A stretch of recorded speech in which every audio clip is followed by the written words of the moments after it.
అనకాపల్లి జిల్లా బుచ్చేపేట మండలం గున్నెంపూడిలో జనసేన పార్టీ భారీ బహిరంగ సభను ఏర్పాటు చేశారు.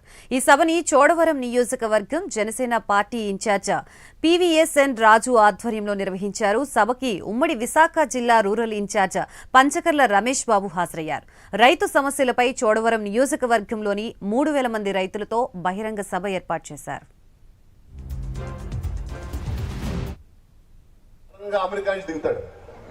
ఈ సూట్ కేసులో ఒక 1000 కోట్లు ఉన్నాయంటాడు హోటల్లో దిగి. అలా కబుర్లు చెప్తూ తీరా చూస్తే ఆ వేసుకున్న కోర్టు కూడా అద్దెకుంటే అనమాట. అటువంటి బ్రహ్మానంద క్యారెక్టర్లో జగన్మోహన్ రెడ్డి గారు ఉన్నాడు. వేళ జల కళ తెలుసా ఎంత రైతులకి జల కళ. అడుగులు అందరూ బోర్లు ఇస్తా ఉన్నారు. అవునా అన్నారు కదా, అడుగులు అందరూ బోర్లు. మీ ఇష్టం, మీరు ఏ బోర్ అడిగితే ఆ బోరు ఓ పెద్ద దిగ్గొచ్చి చేసేస్తున్నారు.